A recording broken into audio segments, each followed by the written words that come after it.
saya membuat periodisasi hari Sabat atau Yom HaSabat, sang hari Sabat itu menjadi 3 era. Era Sabat di Eden, era Sabat di tempat pembuangan, yaitu di bumi ini, dan era Sabat abadi di surga. Saksikan sampai selesai video ini, maka Anda akan mengerti tidak hanya mengenai Yom HaSabat, tetapi juga mengenai bahwa ibadat yang benar dan komplit untuk merayakan hari Sabat hanya ada di dalam gereja Katolik. Perdebatan tentang pada hari apa orang Kristen mesti beribadah sudah lama berlangsung, dan masalah ini sangat serius, bahkan sampai ada pecahan gereja Protestan yang didirikan khusus karena mau mempertahankan hari Sabtu yang dipercaya sebagai hari Sabat. Kaum awam pun sebagian mungkin pernah mempertanyakan apakah ibadah di hari Minggu itu sesuai dengan perintah Allah dalam Alkitab. Selama ini orang berpikir hari Sabat seolah-olah adalah nama hari ketujuh itu sendiri. Padahal harus dibedakan antara apa pengertian hari Sabat itu dan kapan hari Sabat itu mesti diperingati. Untuk memudahkan orang mengerti bahwa hari Sabat bukanlah nama hari, saya akan menggunakan istilah sang hari Sabat sesuai dengan kata bahasa Ibraninya Yom HaSabat. Yom artinya hari, Ha adalah definite article, dan Sabat sebenarnya berasal dari kata Safat, artinya dia laki-laki beristirahat, maksudnya Allah beristirahat. Jadi sangat penting bagi kita untuk secara teliti menganalisa perintah mengenai hari Sabat dalam Keluaran bab 20 ayat 8-11 itu. Kalimat pertama, Zakor et Yom HaSabat lekadesu, ingatlah hari Sabat, kuduskanlah hari itu. Pertanyaannya adalah apakah yang dimaksud dengan Yom HaSabat itu, sang hari Sabat itu? Apakah hal itu sedemikian penting sehingga perlu diingat? Jadi poinnya adalah tentang apakah Yom HaSabat, apakah sang hari Sabat itu. Kalimat kedua, 6 hari lamanya engkau bekerja dan melakukan segala pekerjaanmu, tetapi hari ketujuh adalah hari Sabat Tuhan, hari Sabat Yehova. Inti dari kalimat kedua ini adalah tentang kapan Yom HaSabat, sang hari Sabat itu harus dirayakan atau diperingati. Kalimat ketiga, maka janganlah melakukan suatu pekerjaan engkau atau anakmu laki-laki atau anakmu perempuan atau hambamu laki-laki atau hambamu perempuan atau hewanmu atau orang asing yang di tempat kediamanmu. Ini adalah pernyataan tentang apa yang harus dilakukan orang Israel pada hari ketujuh saat hari Sabat itu diperingati. Perintah untuk tidak melakukan pekerjaan itu secara negatif berarti sebuah protes terhadap kutukan kepada Adam setelah jatuh dalam dosa, bahwa ia harus bekerja keras sehingga berkeringat. Secara positif, perintah untuk tidak melakukan pekerjaan itu mengindikasikan bahwa dulu Allah sebenarnya tidak menghendaki kesusahan itu. Sekaligus perintah itu menyembunyikan janji Allah tentang suatu istirahat bagi manusia dari segala jerih payahnya. Dalam konteks umat Israel zaman Musa, perintah untuk tidak melakukan pekerjaan itu juga adalah sebagai ingatan akan karya Allah yang telah memerdekakan Israel dari perbudakan di Mesir. Untuk konteks zaman ini, hari Sabat, hari istirahat itu berarti sebuah ungkapan protes terhadap perbudakan uang. Kalimat keempat, sebab 6 hari lamanya Tuhan menjadikan langit dan bumi, laut dan segala isinya, dan ia berhenti pada hari ketujuh. Itulah sebabnya Tuhan Yehova memberkati hari Sabat dan menguduskannya. Nah, pada kalimat inilah baru dijelaskan oleh Allah apakah sang hari Sabat itu, sehingga perlu diingat dan dikuduskan. Yom HaSabat atau sang hari Sabat adalah sebuah realitas indah di masa lalu di Eden tentang Allah dan ciptaannya. Dari semua poin itu, hal pertama yang mesti kita telaah benar-benar ialah mengenai apakah sang hari Sabat atau Yom HaSabat itu sendiri. Video ini akan berangkat dari pembahasan tentang hal itu, tentang apa sesungguhnya yang dimaksudkan dengan sang hari Sabat atau Yom HaSabat, seperti yang semula dikisahkan dalam kitab Kejadian, seperti disinggung dalam 10 perintah Allah itu. Dengan dasar pemahaman yang benar tentang hari Sabat yang mula-mula di dalam kitab Kejadian itu, kita akan dapat menempatkan permasalahan mengenai Sabat ini dalam konteks teologi yang semestinya. Berdasarkan hal itu akhirnya nanti kita bisa mengerti pada hari apa semestinya kita beribadah. Bahkan kita akan bisa memahami cara ibadah Sabat seperti apa yang benar yang mesti dilakukan gereja. Mari kita rekonstruksi secara cepat kisah penciptaan. 3 aspek yang nanti akan kita perhatikan ialah soal subjek, kondisi, dan waktu. Allah menciptakan langit dan bumi, roh Allah melayang-layang di atas permukaan air. Kemudian Allah menciptakan terang, lalu kisah itu ditutup dengan rumusan Vayei Ereh, Vayei Voker. Yom Echad. Maka jadilah petang dan jadilah pagi, hari pertama. Bayi Eref artinya maka jadilah petang, bayi Foker artinya maka jadilah pagi, Yom artinya hari, Echad itu sama dengan Ahad artinya pertama. Indonesia mendapat nama-nama hari ini dari bahasa Arab dan bahasa Ibrani berada dalam satu rumpun bahasa Semitik. Formula Vayi Eref Vayi Foker Yom ini akan terus terulang sampai hari ke-6. Hari kedua, kemudian Allah menciptakan cakrawala dan kisah itu ditutup dengan Vayi Eref Vayi Foker Yom Seni, maka jadilah petang dan jadilah pagi, hari kedua. Seni artinya kedua, di Indonesia menjadi Senin. Dan hari ketiga, kemudian Allah menciptakan daratan yang ia pisahkan dari lautan, dan ia menciptakan tumbuh-tumbuhan, dan kisah itu ditutup dengan Vayi Eref Vayi Foker Yom Selisi, maka jadilah petang dan jadilah pagi, hari ketiga. Selisi artinya ketiga, di Indonesia menjadi Selasa. Hari keempat, kemudian Allah menciptakan matahari, bulan, dan bintang, dan kisah itu ditutup dengan Vayi Eref Vayi Foker Yom Revi, maka jadilah petang dan jadilah pagi, hari keempat. Revi artinya keempat, di Indonesia Revi menjadi Rabu. Hari kelima, kemudian Allah menciptakan binatang di lautan dan burung di udara, dan kisah itu ditutup dengan Vayi Eref Vayi Foker Yom Khamisi, maka jadilah petang dan jadilah pagi, hari kelima. Khamisi artinya kelima, di Indonesia menjadi Kamis. Hari ke-6, kemudian Allah menciptakan binatang di bumi, ternak dan binatang melata, dan manusia pertama Adam dan Hawa. Maka Allah melihat segala yang dibuatnya itu sungguh amat baik. Vayi Eref Vayi Foker Yom Hasisi, maka jadilah petang dan jadilah pagi, hari ke-6. Nah, saya belum mencari tahu Yom Hasisi atau hari ke-6 ini bagaimana bisa menjadi hari Jumat dalam bahasa Indonesia. Nah, setelah segala karya penciptaan yang baik dan amat baik itu selesai, Allah menambahkan satu hari lagi, yaitu hari ke-7. Disinilah kita akan melihat kata Sabat atau Sabat itu muncul untuk pertama kali. Kejadian bab 2 ayat 3. Vaifarek Elohim et Yom Hasevi. Lalu Allah memberkati hari ke-7 itu. Yom Hasevi artinya hari ke-7. Jadi nama hari ke-7 itu disebut berdasar urutannya sebagai hari yang ke-7. Yom Hasevi, bukan hari yang bernama Sabat. Vaikades Oto, dan ia menguduskannya. Ia menguduskan hari itu, hari ke-7 itu. Kifo Sabat, karena pada hari itu ia beristirahat. Nah, di sini kita menemukan asal-usul mengenai ide Sabat itu. Sabat atau Sabat ini adalah kata kerja kal perfect orang ketiga tunggal. Artinya ia laki-laki beristirahat. Jadi Sabat secara literal bukanlah nama hari. Mikol melakatu aserbara Elohim la asot, dari segala pekerjaan penciptaan yang dibuatnya. Nah, hal yang menarik yang perlu kita catat ialah hari ke-7, Yom Hasevi, hari yang dalam tanda kutip ditambahkan Allah setelah 6 hari penciptaan ini, tidak ditutup dengan rumusan Vayi Eref Vayi Foker, maka jadilah petang dan jadilah pagi. Karena petang dan pagi itu adalah situasi yang ditentukan oleh adanya cahaya, maka ketiadaan petang dan pagi itu mengindikasikan bahwa saat Sabat, Allah pencipta sendirilah yang menjadi sumber cahaya yang menyinari seluruh ciptaannya. Ketiadaan petang dan pagi itu juga menunjukkan bahwa di dalam hadirat Allah sang pencipta kehidupan, waktu tidak lagi ada batasnya. Dengan kata lain, di hadapan Allah, ciptaan hidup atau bereksistensi secara abadi tanpa mengalami kematian. Yehova, Allah pencipta bukanlah Allah orang mati, melainkan Allah orang hidup. Jadi ada 3 catatan yang kita bisa temukan dari kitab Kejadian sehubungan dengan Sabat di Eden. Pertama, subjeknya adalah Allah dan manusia dan segala ciptaan. 2, mengenai kondisi subjek, yaitu baik dan amat baik. Allah dan manusia sama-sama immortal dan tidak bisa mati jiwa raganya karena dosa belum hadir. Ketiga, soal waktu, yaitu adanya waktu yang tak terbatas alias abadi.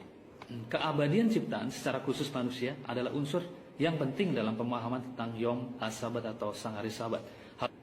Hal itu, yaitu ketiadaan kematian di dalam ciptaan adalah tanda atau bukti bahwa Allah pencipta kehidupan meraja atas ciptaannya, dan ciptaan yang hidup sesuai dengan ragam jenisnya menjadi kemuliaan bagi Allah pencipta. Kehidupan abadi yang bahagia dan indah itulah sebenarnya yang disediakan oleh Allah bagi manusia. Jadi kalau kita mencoba merumuskan hari Sabat dalam konteks kisah penciptaan di dalam kitab Kejadian itu, saya mencoba merumuskannya dalam berbagai kalimat. Sabat berarti suatu kepenuhan atau akhir yang sempurna dari sebuah karya penciptaan. Hari ketika Allah dimuliakan oleh kesempurnaan ciptaannya. Hari di mana Allah pencipta bersinar atas segala ciptaannya. Hari ketika manusia hidup berbahagia sebagai ciptaan yang tidak mengenal kematian dalam jiwa dan raganya di hadapan Allah. sebab Dia adalah Allah atas orang hidup dan bukan Allah orang mati. Sehingga kalau kita rumuskan, Sabat adalah hari ketika manusia bisa beristirahat dalam keabadian jiwa dan raganya bersama Allah penciptanya, sang sumber kehidupan itu. Jadi sang hari Sabat atau Yom HaSabat itu pertama dan terutama berbicara tentang sebuah keadaan ideal bagi Allah dan manusia ciptaannya, bukan tentang suatu nama hari. Sabat secara resmi dikaitkan dengan hari ke-7 atau Yom HaSheti baru nanti saat Allah dalam ke-10 perintahnya itu menentukan bahwa hari ke-7 adalah saat untuk memperingati Sabat itu. Kejadian bab 20 ayat 9-10. Harap diperhatikan bahwa dalam perintah ini Allah bukan sedang mengatakan bahwa Yom HaSabat atau sang hari Sabat itu akan selalu jatuh pada hari ke-7, melainkan bahwa hari ke-7 adalah hari untuk memperingati atau mengingat Sabat di Eden dulu itu, ketika manusia belum jatuh dalam dosa dan kehilangan immortalitasnya. Atau Yom HaSabat itu adalah poin tersendiri, dan kapan sang hari Sabat atau Yom HaSabat itu mesti diperingati itu adalah poin yang lain lagi. Nah, dengan pemahaman Sabat sebagai sebuah situasi atau keadaan di mana manusia bisa beristirahat bersama Allah penciptanya dalam keabadian jiwa dan raganya, kini kita bisa meninjau Sabat secara historis. Kalau kita membaca kitab suci mulai dari kitab Kejadian hingga kitab Wahyu berdasar urutan waktu kapan sesuatu itu terjadi atau berdasar kronologinya, saya menemukan ada 3 era Sabat. Sabat pertama ialah Sabat di Eden. Ini adalah Sabat ideal ketika ciptaan belum dihancurkan oleh setan melalui dosa yang dilakukan manusia. Sabat di Eden adalah Sabat bagi manusia yang tidak atau belum mengalami kematian badan. Seperti kita tahu, setelah segala karya penciptaan itu selesai pada hari ke-6, Allah dalam tanda kutip menambahkan 1 hari lagi, yaitu hari ke-7. Nah, hari ke-7 atau Yom HaSheti ini, seperti tadi telah kita ulas, tidak ditutup dengan rumusan Vayeref, Vayevoker, maka jadilah petang, maka jadilah pagi. Hal itu hendak menunjukkan bagaimana di hadapan dan di dalam hadirat Allah, manusia menikmati kepenuhannya sebagai ciptaan dalam keabadian. Kehidupan abadi yang bahagia dan indah seperti itulah sebenarnya yang diciptakan dan dicita-citakan oleh Allah bagi manusia. Tetapi sayangnya rencana Allah atau mimpi Allah itu dengan segera hancur. Dengan melakukan dosa, manusia mencampakkan Allah dari hidupnya. Tanpa kehadiran Allah, manusia kehilangan sumber hidup dari Sang Pencipta. Maka yang tersisa hanyalah kematian. Bumi ini adalah tempat pembuangan di mana kematian mesti dijalani manusia. Manusia telah kehilangan Sabatnya yang mula-mula. Kehancuran ciptaan yang pertama sangat menyedihkan hati Allah Pencipta. Agar manusia mengingat bahwa tujuan akhir dari adanya manusia di dunia ini adalah kelak suatu istirahat abadi bersama Allah, suatu Sabat final. Allah menentukan bagi Israel melalui Aseret Hadibrot atau 10 perintah Allah, agar ide tentang Sabat atau istirahat abadi bersama Allah dalam jiwa dan raga itu dijadikan sebuah ingatan mingguan bersama di bumi ini, di tempat pembuangan di mana manusia mesti menjalani hukuman matinya karena dosa. Di Keluaran bab 20 ayat 8 dikatakan, 6 hari lamanya engkau akan bekerja dan melakukan segala pekerjaan, tetapi hari ke-7 adalah hari Sabat Tuhan Allahmu.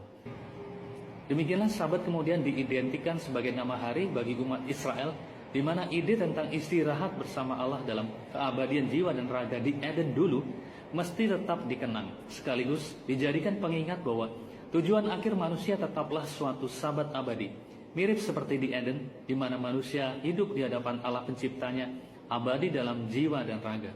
Sabat seperti itu akan mesti terus dijaga hingga kelak Mesias Sang Penyelamat yang dijanjikan Allah melalui para nabi akan datang dan turun ke bumi untuk mengembalikan immortalitas atau keabadian tubuh bagi manusia. Setelah manusia diusir dari Eden ke pembuangannya di dunia ini, perayaan-perayaan Sabat manusia adalah perayaan Sabat yang bersifat mengenang Sabat yang pertama bersama Allah dahulu di Eden. Secara faktual, Sabat dalam arti manusia hidup bersama Allah dalam jiwa dan raga itu sudah tak tergapai oleh manusia. Tetapi di pembuangannya di bumi ini, ingatan tentang Sabat itu terus mesti dijaga. Sebab Allah telah berjanji kepada Adam dan Hawa dan para nabi Israel bahwa singkatnya, Sang Mesias, Sang Logos, Sang Devar, Yehova akan menjelma menjadi manusia melalui Santa Perawan Maria, keturunan Hawa, dan mengantar manusia kembali kepada Sabat final bersama Allah dalam jiwa dan raga yang abadi melalui kemenangan tubuh Sang Mesias atas maut dalam kebangkitannya. Nah, yang menarik dari era Sabat kedua di zaman Musa ini ialah bahwa Sabat itu juga dikaitkan dengan pembebasan umat Israel dari perbudakan di Mesir.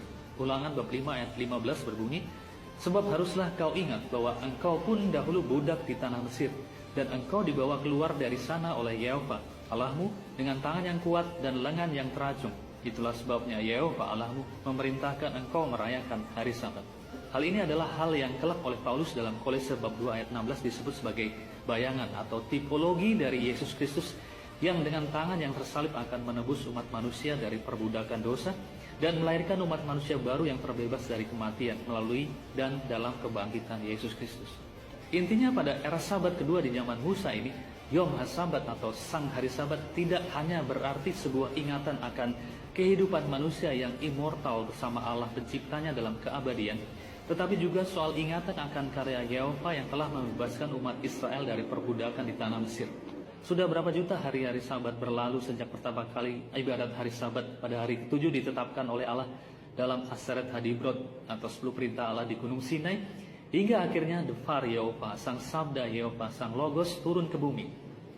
Seperti dahulu Allah menyelesaikan karya penciptaannya pada hari ke-6 atau Yom Hasisi, hari Jumat, demikian pula Yesus menyelesaikan karya penebusannya pada hari ke-6, Yom Hasisi, hari Jumat, saat ia berseru dari atas kayu salib. Maselem dalam bahasa Aramaik atau Nislam dalam bahasa Ibrani, Tetelestai dalam bahasa Yunani, Consumatum est dalam bahasa Latin, sudah selesai dalam bahasa Indonesia. Yohanes bab 19 ayat 30. Kalau dulu pada hari ke-6 pada Yom Hasisi, hari Jumat dalam penciptaan, Allah melihat dan berkata bahwa segala yang dijadikannya itu sungguh amat baik. Maka pada hari ke-6 Yom Hasisi, hari Jumat, hari kematian Sang Logos yang menjadi manusia, Allah seperti berkata, lihatlah pengorbanan putraku, luka-luka yang dideritanya, darahnya yang ditumpahkannya, penghinaan yang ditanggungnya, semua itu hanya agar engkau dapat tinggal lagi bersamaku dalam keabadian yang sempurna, dalam jiwa ragamu, dalam sebuah sabat abadi. Yang aku maksud bukanlah sabatmu sebagai manusia mortal di tempat pembuangan di bumi yang dulu aku turunkan atau aku perintahkan melalui Musa. Yang aku maksud adalah sabat baru, sabat abadi, sabat surgawi yang tidak terikat perhitungan waktu duniawi. Sebuah sabat yang engkau dapat masuki hanya jika engkau mau menjadi anak-anakku dengan menerima roh kealahan putra tunggalku Yesua yang dilahirkan sebagai manusia oleh Santa Perawan Maria. Bukankah juga kini pada hari ke-6 saat Yesus menuntaskan penebusannya, kita berkata, Tov Ma'od, sangat baik. Kalau dahulu pada penciptaan yang pertama, hari ke-7 atau Yom HaSevi'i, hari Sabtu adalah saat Allah beristirahat dari segala karya penciptaannya, demikian pula Yesus beristirahat dari segala karya penebusannya saat ia terbaring di makamnya pada hari Sabtu atau hari ke-7 itu. Hari saat Yesus terbaring di makam itu adalah juga hari pemakaman bagi hari Sabat Musa yang dirayakan manusia sejak hal itu dikumandangkan oleh Allah di Gunung Sinai. Sekali lagi, hari saat Yesus terbaring di makam itu adalah juga hari pemakaman bagi hari Sabat Musa yang dirayakan manusia sejak hal itu dikumandangkan oleh Allah di Gunung Sinai. Allah telah memulai sebuah era Sabat yang baru. Bersama kebangkitan tubuh Yesus di hari pertama, sebuah era Sabat baru dimulai. Sebuah Sabat abadi bagi orang-orang yang hidup abadi dalam jiwa dan raganya. Ingat, manusia telah tercampakkan dari Sabat pertama di Eden. Sabat-sabat berikutnya setelah itu hanyalah sabat bayangan, sabat yang terus bergerak maju berdasar siklus 7 harian, berjalan dalam hitungan bulan 7 tahunan hingga kemudian akan dan telah sampai kepada sabat terakhir, final sabat, yang telah dimenangkan oleh Yesua Logos Allah, Yesua HaMasiah bagi manusia ciptaan melalui kebangkitannya.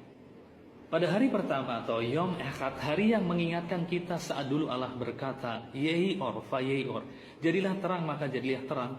Oleh kebangkitan Kristus kini seluruh umat manusia sebagai ciptaan baru yang telah ditebus, dibawa memasuki pintu era Sabat final yang abadi. Istirahat kekal bersama Allah dalam keabadian. Secara pribadi, setiap jiwa manusia memasuki Sabat abadi itu pada waktunya masing-masing sesuai ketentuan Allah. Secara umum, raga manusia baru akan bergabung dengan jiwanya memasuki Sabat final yang abadi saat terjadi kebangkitan badan.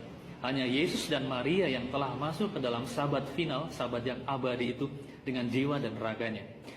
Kitab Mazmur sendiri bernubuat tentang hari di mana Yesus mengalahkan maut melalui kebangkitannya, di mana Sabat yang baru, Sabat yang abadi, Sabat surgawi itu dimulai. Batu yang dibuang oleh tukang-tukang bangunan telah menjadi batu penjuru. Hal itu terjadi dari pihak Tuhan, suatu perbuatan ajaib di mata kita. Itulah hari yang dijadikan Tuhan. Marilah kita bersukacita dan bergembira karenanya. Mazmur bab 118 ayat 22 sampai 24. Itulah hari yang dijadikan Tuhan. Dalam bahasa Latin, Hac est dies quam fecit Dominus. Dominus itu artinya Tuhan, atau Domingus dalam bahasa Portugis. Nah, kata minggu yang sekarang kita pakai sebagai nama hari pertama itu rupanya adalah serapan dari kata Domingus yang dulu diperkenalkan oleh bangsa Portugis. Dari pemaparan tadi sudah jelas bahwa era Sabat Yahudi yang diperingati setiap hari ketujuh itu sudah berakhir saat tubuh Yesus terbaring di kubur gua. Dalam bahasa Alkitab, hukum Sabat telah dipenuhi. Perputaran waktunya telah genap, dan hari pertama era Sabat baru, Sabat Eden yang baru, Sabat final, Sabat surgawi, Sabat abadi telah dimulai pada saat Yesus bangkit dari mati. Hari saat Yesus bangkit dari mati itu secara resmi adalah sebuah deklarasi tentang diakhirinya era Sabat Yahudi. Di dalam Yesus yang bangkit, sebuah Sabat yang baru, Sabat surgawi telah dimulai. Itulah sebabnya Yesus berkata, karena anak manusia adalah Tuhan atas hari Sabat. Ki ben ha-adam adon has-sabat hu. Hari pertama atau Yom Echad, harinya Tuhan, hari Minggu, itulah hari ibadat Sabat yang sekarang dikehendaki Tuhan. Sabat Yahudi pada hari Sabtu, hari ke-7 telah berlalu, telah digenapi, telah sampai pada akhir atau puncak perputarannya. Saat Yesus berkata di dalam Matius bab 5 ayat ke-18, karena aku berkata kepadamu sesungguhnya selama belum lenyap langit dan bumi ini, satu iota atau satu titik pun tidak akan ditiadakan dari hukum Taurat sebelum semuanya terjadi. Sebenarnya Yesus sedang mengatakan kalimat bersyarat. Sesuatu tidak akan ditiadakan jika sesuatu belum terjadi. Artinya sesuatu bisa ditiadakan jika sesuatu telah terjadi. Dalam konteks hari ke-7 sebagai peringatan Sabat, kalimat Yesus itu akan berbunyi, karena kehidupan abadi tubuh manusia sudah kukembalikan, sudah kupulihkan pada hari Ahad, Yom Echad, hari pertama, pada saat kebangkitanku dari kubur, maka mulai saat ini hari Sabat yang abadi telah dimulai pada hari pertama kebangkitanku di Yerusalem dulu itu. Dan penguburanku pada hari Sabtu, hari ke-7 saat itu, adalah penguburan bagi Sabat Yahudi di hari ke-7. Setiap orang yang mengakui karyaku ini selama mereka masih hidup di dunia ini, mereka mesti merayakannya pada hari yang sama ketika aku memulai era Sabat abadi di Yerusalem dulu, yaitu pada hari pertama dalam minggu. Penolakan terhadap hari Minggu sebagai hari dimulainya Sabat abadi melalui kebangkitanku adalah penolakan dan penyangkalan terhadap karya Allah Bapakku yang sejak awal menghendaki dipulihkannya Sabat Eden yang telah dihancurkan oleh dosa. Gereja Katolik sendiri tidak pernah mengubah atau memindahkan hari Sabat era Musa dari hari ke-7 atau hari Sabtu ke hari Minggu. Gereja Katolik mengatakan bahwa hari Sabat era Musa yang dulu diperintahkan Allah untuk mengenang Sabat di Eden, yang kemudian telah dihancurkan oleh dosa dan kematian itu, kini telah digenapi, telah selesai dengan dihadirkannya kembali imortalitas oleh Yesus Kristus yang bangkit pada hari pertama. Pada hari yang sama ketika dulu Allah berkata, Yehi or fa yehi or, jadilah terang, maka jadilah terang pada awal penciptaan. Dan kini Sabat yang baru, Sabat yang abadi, Sabat surgawi telah dimulai sejak hari pertama kebangkitan Yesus di Yerusalem dulu itu. Pada setiap hari pertama, yaitu hari Minggu, umat Katolik melalui misa kudus secara spiritual memasuki dan mencicipi Sabat abadi, Sabat surgawi itu walaupun secara fisik mereka masih berada di dunia. Bahkan bukan hanya pada hari pertama, yaitu hari Minggu, umat Katolik memasuki atau mencicipi Sabat abadi, Sabat surgawi itu, melainkan pada setiap misa kudus yang dilakukan pada hari apapun. Sebab Yesus Kristus anak manusia yang adalah Tuhan atas hari Sabat, yang dalam tanda kutip dihadirkan melalui misa kudus itu adalah Tuhan yang telah bangkit dan berkuasa melampaui batasan waktu dan tempat. Jadi sekarang mari kita buat ringkasannya sebelum nanti kita melihat ibadat seperti apa yang sesuai dengan pemahaman Sabat yang tadi telah kita bahas. Jadi Sabat pertama ialah Sabat Eden. Ini adalah Sabat ideal ketika ciptaan belum dihancurkan oleh setan melalui dosa manusia. Sabat Eden adalah Sabat bagi manusia yang tidak atau belum mengalami kematian badan. Sabat kedua adalah Sabat di pembuangan atau Sabat untuk manusia mortal. Setelah manusia jatuh dalam dosa, mereka diusir dari Eden, diusir dari hadirat Allah dan mengembara di tempat pembuangan bernama bumi atau dunia ini. Untuk menjaga agar manusia tetap ingat akan tujuan akhirnya sebagai ciptaan, yaitu beristirahat di dalam Allah, dalam keabadian jiwa dan raganya, Allah menetapkan hari Sabat atau Yom HaSabat, putaran 7 hari berdasar rotasi bumi sebagai hari untuk beribadah. Allah memberikan perintah itu kepada Israel, bangsa pilihan dari siapa akan dilahirkan bagi dunia, Hamasia, sang penyelamat, sang pembebas. Tetapi ini bukanlah sabat yang sempurna. Sabat kedua ini adalah sabat untuk kaum manusia mortal, manusia yang masih harus mengalami kematian. Manusia masih harus menunggu datangnya sabat pamungkas, sabat abadi, sabat surgawi di mana Yesus akan mengembalikan immortalitas tubuh kepada manusia. Jadi sabat kedua ini bukanlah sabat yang ideal, karena Allah bukanlah Allah orang-orang mati. Sabat kedua ini bersifat antara dan temporer saja sebelum akhirnya seperti Yehova membebaskan umat Israel dari perbudakan di Mesir, Yesua melalui kebangkitannya membebaskan umat manusia dari perbudakan dosa, yaitu kematian. Dan dengan begitu ia mengantar kita masuk ke dalam era sabat ketiga, yaitu sabat final, sabat abadi, sabat surgawi. Sabat abadi, sabat surgawi ini dimulai tepat pada hari ketika Yesua bangkit dari mati. Sabat abadi atau sabat final ini adalah sabat bagi orang-orang pembuangan yang telah ditebus oleh darah sang anak domba Allah dan yang akan bangkit dari mati karena mereka telah makan dan minum tubuh dan darah Kristus sang Logos, sang Devaryova sabda Allah yang telah turun menjadi manusia di dunia pembuangan dan menjadikan dirinya sendiri sebagai santapan di meja perjamuan Ekaristi untuk memberi hidup kepada manusia yang telah mati. Saya akan menjelaskan lagi topik ini karena hal ini berkaitan dengan bentuk dan isi ibadat umat Katolik yang adalah ibadat yang ideal untuk kita rayakan pada hari Sabat. Tetapi pada intinya sabat abadi atau sabat ketiga adalah sabat bagi manusia yang sudah tidak lagi berada di bawah kuasa dosa, yaitu kematian. Sabat ketiga ini mirip dengan sabat Eden, sabat pertama, yaitu sabat atau istirahat bagi manusia yang tidak mengalami kematian. Bedanya pada sabat ketiga ini, manusia yang menikmati istirahat bersama Allah ini adalah manusia yang mesti mengalami kematian terlebih dahulu sebelum kemudian nanti dibangkitkan oleh Yesus Kristus. Yesua adalah Adam pertama yang memasuki era sabat abadi dengan jiwa dan raganya. Maria adalah Hawa pertama yang memasuki era sabat abadi dengan jiwa dan raganya. Sesudah itu, kelak kita, laki-laki dan wanita, sesuai dengan urutannya masing-masing. Jadi berdasar lokasinya, kita bisa menyebut ketiga sabat itu sebagai sabat di Eden, sabat di dunia, atau sabat in exile, sabat di pembuangan, dan sabat di surga. Berdasar manusia yang mengalami ketiga sabat itu adalah pertama sabat untuk kaum immortal di Eden, sabat untuk kaum mortal di bumi ini, dan sabat untuk orang-orang yang kelak dibangkitkan dari kematian atau the Sabbath of the resurrected ones. Berdasar domain atau kepada siapa hal itu berlaku, sabat Eden dimaksudkan berlaku untuk Adam dan Hawa dan seluruh keturunannya. Artinya sabat Eden ini berlaku universal, berlaku untuk semua bangsa manusia. Sabat di dunia berlaku untuk orang-orang Israel yang akan menurunkan Mesias sang penebus, sang pembebas itu. Sabat di surga berlaku universal juga untuk semua orang dari semua suku bangsa yang mau menerima penebusan oleh Yesua, sang Devaryova, sang Logos Allah yang telah turun dari surga dan menjadi manusia di dunia ini, di tempat di mana manusia immortal yang terbuang dari Eden mesti menjalani kematian badannya. Dalam hal ini kita mesti memberi catatan bahwa Yesus Kristus tidak hanya turun ke dunia ini untuk orang-orang yang masih hidup.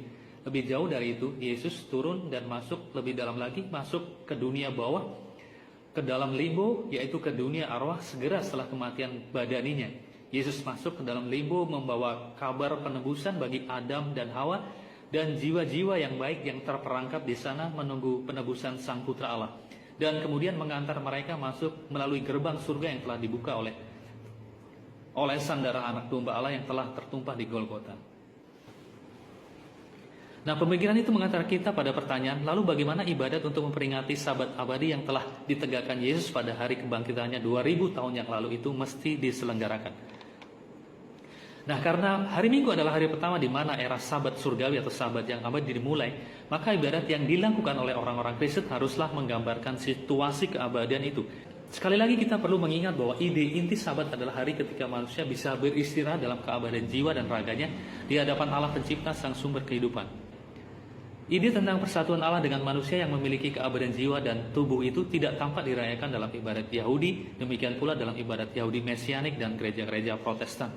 Sementara itu kita melihat hal itu ada dalam Misa Kudus Gereja Katolik. Sebelum sampai ke hal itu, Anda perlu mengetahui bahwa liturgi misa gereja Katolik pada dasarnya merayakan atau mengejawantahkan 3 hal yang dikiaskan tentang Yesus Kristus oleh benda-benda di dalam tabut perjanjian lama, yaitu Kristus sebagai sang sabda yang hidup, itu dikiaskan oleh 2 loh batu 10 perintah Allah, Kristus sebagai sang imam agung abadi, itu dikiaskan oleh tongkat Harun, dan Kristus sebagai sang roti kehidupan, itu dikiaskan oleh roti mana. 3 bagian liturgi dalam Misa Kudus merayakan kehadiran Yesus Kristus dengan ketiga gelar atau peran yang tadi dikiaskan oleh ketiga benda di dalam tabut perjanjian lama itu. Ibadat sabda yang berisi pembacaan ayat-ayat kitab suci adalah saat Kristus hadir sebagai sang sabda Allah, sang sabda pemberi kehidupan. Ibadat Ekaristi saat hosti dan anggur dikonsekrir dan dipersembahkan kepada Allah Bapa adalah saat Kristus hadir sebagai imam agung yang abadi. Dan komunio adalah saat Yesus diterima sebagai sang roti hidup oleh umat yang mengikuti Misa Kudus. Di dalam ibadat kaum Protestan dan kaum Yahudi Mesianik, posisi Yesus sebagai sang sabda Allah itu jelas ada sebab ada liturgi pembacaan firman dan ada khotbah. Kaum Protestan, kaum Yahudi Mesianik dan juga kaum dari gereja Advent ke-7 mungkin memiliki juga perjamuan, tetapi yang perlu menjadi catatan ialah pertama, roti mana dan anggur dalam perjamuan Yahudi Mesianik dan Protestan juga gereja Advent ke-7 itu semata-mata makanan material, bukan roti mana yang hidup yang adalah tubuh dan darah Yesus seperti yang dimaksud Yesus dalam perdebatannya dengan orang-orang Yahudi. Yohanes bab 6 ayat 48 sampai 58 nanti kita baca. Catatan kedua, roti dan anggur dalam ibadat Yahudi Mesianik, Protestan juga gereja Advent ke-7 itu tidak dipersembahkan sebagai korban. Artinya tidak ada imam yang hadir dalam liturgi Yahudi Mesianik dan Protestan dan juga gereja Advent ke-7. Imam adalah seorang yang melaksanakan persembahan kurban kepada Allah. Di dalam ibadat Protestan, Yahudi Mesianik atau gereja Advent ke-7 tidak ada liturgi di mana imam mempersembahkan kurban tubuh dan darah Yesus dalam rupa roti dan anggur kepada Allah. Protestan, Yahudi Mesianik dan juga gereja Advent ke-7 cuma memiliki pengkhotbah tetapi tidak memiliki imam karena mereka tidak mewarisi sakramen imamat para rasul yang diturunkan temurun melalui penumpangan tangan dan pengurapan sejak zaman para rasul hingga sekarang dalam gereja Katolik. Singkatnya, di dalam ibadat Yahudi Mesianik, Protestan juga gereja Advent ke-7 cuma ada satu aspek dari tabut perjanjian baru, yaitu Yesus sebagai sang sabda kehidupan yang hadir melalui liturgi sabda, sementara Yesus sebagai imam agung dan roti hidup tidak hadir, tidak ada dalam liturgi mereka. Singkatnya, di dalam ibadat Yahudi Mesianik, Protestan dan gereja Advent ke-7 cuma ada satu aspek dari tabut perjanjian baru, yaitu Yesus sebagai sang sabda kehidupan yang hadir dalam liturgi sabda, sementara Yesus sebagai imam agung dan roti hidup tidak hadir. Status Yesus sebagai roti yang hidup itu sangat penting dalam konteks Sabat. Seperti tadi telah kita bahas, ide inti Sabat adalah hari ketika manusia bisa beristirahat dalam keabadian jiwa dan raganya di hadapan dan bersama Allah Pencipta sang sumber kehidupan. Nah, dalam konteks Sabat yang abadi, Sabat surgawi seperti itu, saya berani mengatakan bahwa pada dasarnya Misa Kudus adalah liturgi penerimaan dan perayaan hidup abadi yang diberikan oleh sang roti hidup, yaitu Yesus Putra Allah yang dilahirkan di Bethlehem seperti dinubuatkan oleh Nabi Mika. Bethlehem sendiri berarti rumah roti. Pusat liturgi Misa Kudus bersumber dan berpusat pada, bukan hanya bersumber dan berpusat, melainkan merupakan pengejawantahan dan perwujudan dari apa yang dikatakan Yesus dalam Yohanes bab 6 ayat 48 sampai 58. Yesus berkata, "Akulah roti hidup. Nenek moyangmu telah makan mana di padang gurun dan mereka telah mati. Inilah roti yang turun dari surga. Barang siapa makan daripadanya ia tidak akan mati. Akulah roti hidup yang telah turun dari surga. Jika seorang makan dari roti ini, ia akan hidup selama-lamanya. Dan roti yang kuberikan itu ialah dagingku yang akan kuberikan untuk hidup dunia." Orang-orang Yahudi bertengkar antara sesama mereka dan berkata, "Bagaimana ia ini dapat memberikan dagingnya kepada kita untuk dimakan?" Maka kata Yesus kepada mereka, "Aku berkata kepadamu, sesungguhnya, jikalau kamu tidak makan daging anak manusia dan minum darahnya, kamu tidak mempunyai hidup di dalam dirimu. Barang siapa makan dagingku dan minum darahku, ia mempunyai hidup yang kekal dan aku akan membangkitkan dia pada akhir zaman. Sebab dagingku adalah benar-benar makanan, darahku adalah benar-benar minuman. Barang siapa makan dagingku dan minum darahku, ia tinggal di dalam aku dan aku di dalam dia. Sama seperti Bapa yang hidup mengutus aku dan aku hidup oleh Bapa. Demikian juga barang siapa yang memakan aku akan hidup oleh aku. Inilah roti yang telah turun dari surga, bukan roti seperti yang dimakan nenek moyangmu dan mereka telah mati. Barang siapa makan roti ini, ia akan hidup selama-lamanya." Jadi tubuh dan darah Yesus yang merupakan sumber kehidupan yang akan membangkitkan tubuh manusia di akhir zaman itu sungguh makanan dan minuman. Dan dalam Misa Kudus hal itu sudah sungguh diberikan dalam rupa roti dan anggur. Memang bagi umat hanya menerima roti, tetapi itu adalah seperti roti mana dulu Yang diterima umat Israel itu hanya roti saja. Nah, jadi seperti itu juga bahwa roti mana yang baru, hosti itu adalah di dalamnya ada tubuh dan darah Kristus. Memang biasanya cuma imam yang meminum anggur, tetapi seperti halnya di dalam tabut perjanjian lama tidak ada anggur di sana melainkan hanya roti mana. Selain kedua hal yang lain, maka ketika umat Katolik menerima tubuh Kristus dalam rupa hosti, hal itu sangatlah sesuai dengan kiasan atau simbolisme tentang ketiga benda yang ada di dalam tabut perjanjian lama, di mana anggur tidak termasuk di dalamnya. Darah Kristus tentunya sudah diterima umat bersama tubuh Kristus yang diterima dalam bentuk hosti kudus itu. Kemudian pertanyaan besar kita sama dengan orang-orang Yahudi di zaman Yesus, bagaimana ia dapat memberikan dagingnya kepada kita untuk dimakan? Cara umat Katolik menerima daging dan darah Kristus dalam misa kudus memenuhi tatanan yang telah ditetapkan Allah sejak awal dalam penciptaan di era Sabat yang pertama, di era Sabat Eden dulu. Kejadian bab 1 ayat 29. Vayomer Elohim natati lakem et kol eses sorea zera aser alpnei kol haaretz ve et kol haetz aser bo prietz sorea zara. Lakem yihile akulah. Berfirmanlah Allah, lihatlah, aku memberikan kepadamu segala tumbuh-tumbuhan yang berbiji di seluruh bumi dan segala pohon-pohonan yang buahnya berbiji. Itulah akan menjadi makananmu. Jadi intinya ada tumbuhan berbiji dan tumbuhan buah-buahan. Nah, hosti dalam Ekaristi atau misa kudus itu diolah dari bulir-bulir gandum yang tergolong dalam tumbuhan berbiji. Sementara anggur berasal dari pengolahan tumbuhan buah-buahan. Nah, begitulah sesuai dengan ketentuan Allah saat penciptaan, sistem atau tata cara bagaimana daging manusia Allah itu bisa dikonsumsi manusia adalah dengan disajikan dalam rupa roti dan anggur. Jadi bukankah saat Yesus berkata dalam liturgi Ekaristi, terimalah dan makanlah, inilah tubuhku yang diserahkan bagimu. Terimalah dan minumlah, inilah piala darahku, darah perjanjian baru dan kekal yang ditumpahkan bagimu dan bagi semua orang demi pengampunan dosa. Bukankah kita seperti mendengar gema dari kata-kata Allah pencipta di awal dunia dulu? Lakem yiye leokla, itulah akan menjadi makananmu.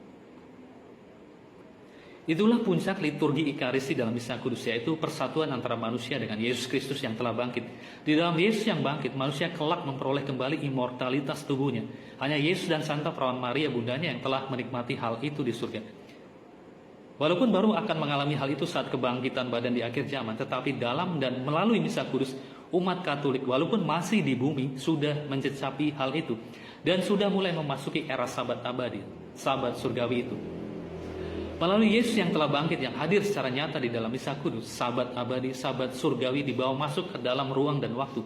Demikianlah umat Katolik yang ikut di dalam misa itu telah mulai masuk di dalam Sabat abadi itu sambil menunggu finalitasnya setelah kebangkitan badan di akhir zaman.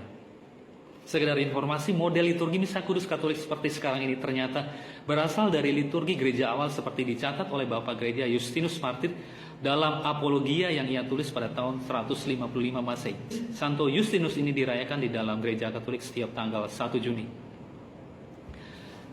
Dia menulis begini. Dan pada hari yang disebut Minggu, semua yang hidup di kota maupun di desa berkumpul bersama di suatu tempat. Dan ajaran-ajaran para rasul atau tulisan-tulisan dari para nabi dibacakan sepanjang waktu mengizinkan. Itulah yang sekarang disebut liturgi sabda dalam misa kudus. Lalu ketika pembaca telah berhenti, pemimpin ibadah mengucapkan kata-kata pengajaran dan mendorong agar dilakukannya hal-hal yang baik tersebut. Dalam liturgi misa sekarang itu dikenal sebagai homili atau khotbah. Lalu kami semua berdiri dan berdoa. Ini sekarang dikenal sebagai doa umat. Mungkin sebelumnya ada juga credo di situ ya. Aku percaya. Dan seperti sudah dikatakan sebelumnya, ketika doa selesai, roti dan anggur dan air dibawa. Ini dikenal sebagai persembahan dalam misa kudus sekarang ini. Dan pemimpin selanjutnya mempersembahkan doa-doa dan ucapan syukur. Dan umat menyetujuinya dengan mengatakan amin. Itu semua adalah apa yang sekarang disebut sebagai liturgi Ekaristi atau doa syukur agung. Dan lalu diadakan pembagian kepada masing-masing umat dan partisipasi atas apa yang tadi telah diberkati. Ini disebut komunio. Dan kepada mereka yang tidak hadir, bagiannya akan diberikan oleh diakon. Praktek pemberian komuni kepada mereka yang tidak bisa datang ke gereja, misalnya karena sakit atau karena sudah tua seperti ini, juga masih dilakukan oleh gereja Katolik sampai sekarang. Dan mereka yang mampu dan berkehendak memberikan persembahan yang dianggap layak menurut kemampuan mereka, dan apa yang dikumpulkan oleh pemimpin ditujukan untuk menolong para yatim piatu dan para janda, dan mereka yang karena sakit maupun sebab lainnya hidup berkekurangan, dan mereka yang ada dalam penjara dan orang asing di antara kami. Singkatnya, untuk menolong orang-orang yang membutuhkan. Pemberian sumbangan secara sukarela seperti itu sekarang dimasukkan dalam apa yang disebut kolekte. Tetapi hari Minggu adalah hari di mana kita semua mengadakan pertemuan bersama, karena itu adalah hari pertama di mana Tuhan dengan melakukan perubahan atas kegelapan dan materi telah menciptakan atau membentuk dunia, sementara Yesus Kristus juru selamat kita pada hari yang sama telah bangkit dari kematian. Jadi ini maksudnya Santo Justinus memparalelkan apa yang dilakukan oleh pencipta pada hari pertama dengan apa yang dilakukan Yesus pada hari pertama, hari kebangkitan Yesus itu. Lebih jauh lagi Santo Yesus menjelaskan bahwa roti dan anggur yang dipersembahkan dalam misa itu sungguh tubuh dan darah Yesus. Demikian tulisan Santo Justinus. Dan makanan ini kami kenal dengan sebutan Ekaristi, dan tak seorang pun boleh mengambil bagian di dalamnya selain ia yang percaya bahwa hal-hal yang kami ajarkan adalah benar, dan ia yang telah dibaptis untuk penghapusan dosa-dosa dan untuk kelahiran kembali, dan ia yang hidup sesuai dengan ajaran Kristus. Sebab bukanlah seperti roti dan minuman biasalah yang kami terima, tetapi seperti Yesus Kristus penyelamat kita yang telah menjelma menjadi daging oleh sabda Allah, mempunyai daging dan darah untuk penyelamatan kita, demikianlah juga kami diajarkan bahwa makanan yang telah diberkati oleh doa dari sabdanya dan daripada perubahannya, tubuh dan darah kita dikuatkan, adalah tubuh dan darah Yesus yang telah menjelma menjadi daging. Sebab para rasul dalam ajaran-ajaran Yesus yang mereka susun yang disebut Injil telah menurunkan kepada kita apa yang telah diajarkan kepada mereka, yaitu bahwa Yesus mengambil roti dan ketika ia telah mengucap syukur berkata, lakukanlah ini sebagai peringatan akan daku, inilah tubuhku. Dan lalu dengan cara yang sama setelah mengambil piala dan mengucap syukur ia berkata, inilah darahku, dan memberikannya kepada mereka sendiri. Dari tulisan Santo Justinus itu kita mengetahui bahwa gereja di awal abad kedua sudah menerapkan pemahaman dan tata perayaan atau liturgi misa kudus seperti yang diadakan oleh gereja Katolik saat ini. Atau lebih tepatnya bahwa liturgi misa kudus gereja Katolik saat ini adalah berasal dari gereja awal. Hal lain yang terbukti juga ialah bahwa pemahaman tentang roti dan anggur sebagai sungguh tubuh dan darah Yesus dan cara ibadah yang dilakukan gereja Katolik saat ini memang benar-benar berasal dari zaman para rasul dan jemaat perdana. Jadi kita bisa mengatakan bahwa pemahaman tentang roti dan anggur sebagai sungguh tubuh dan darah Yesus dan juga tentang cara ibadah yang dilakukan gereja Katolik saat ini memang benar-benar berasal dari zaman para rasul dan jemaat perdana. Jadi baik cara ibadah yang dilakukan gereja Katolik maupun pemahaman tentang roti dan anggur sebagai sungguh tubuh dan darah Yesus itu adalah memang benar-benar berasal dari zaman para rasul dan jemaat perdana. Jadi sekali lagi prinsip gereja Katolik yang menjaga kemurnian pewahyuan dengan tuntunan tradisi suci selain kitab suci dan magisterium ternyata saling terkonfirmasi kebenarannya secara teologis, alkitabiah, dan historis.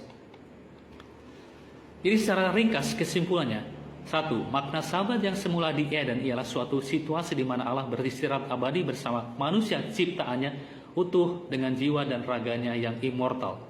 2. Berdasar nama tempatnya secara kronologis urutan sabat ialah sabat Eden, sabat di pembuangan atau sabat di dunia ini, dan sabat surgawi. 3. Era hari sabat yang baru, sabat surgawi itu telah dimulai pada hari pertama, yaitu hari Minggu, saat Kristus bangkit dari kematian. Jadi hari Minggu adalah waktu ibadah sabat yang benar. 4. Melalui misa kudus, umat Katolik sudah memasuki dan mencicipi sabat abadi walaupun masih berada dalam pembuangan di dunia ini, dan walaupun masih harus menunggu saat kebangkitan badan. 5. Cara ibadat sabat yang benar dan sempurna yang menggambarkan pengertian sabat sebagai situasi di mana Allah, Sang Pencipta, hidup bersama manusia ciptaannya yang jiwa dan raganya abadi, terekspresikan secara sempurna di dalam persatuan Allah dan umat manusia yang telah menerima tubuh dan darah Yesus, Putra Allah yang telah bangkit dalam misa kudus gereja Katolik. Dan keenam, ibadat atau liturgi yang di dalamnya ketiga hal yang disimbolkan oleh tiga isi tabut perjanjian lama, yaitu Yesus Kristus sebagai sabda Allah yang hidup, Yesus Kristus sebagai imam agung, dan Yesus Kristus sebagai sang roti hidup, dihadirkan secara komplit hanya di dalam misa kudus di dalam gereja Katolik, bait Allah yang baru. 7. Sebagai penutup, mari kita perhatikan satu lagi unsur tipologi sabat. Sebagaimana pada sabat di Eden, ketiadaan petang dan pagi pada hari ke-7 menandakan bagaimana Allah sendiri menjadi cahaya yang menyinari ciptaannya, demikianlah pula keadaannya pada hari sabat surgawi.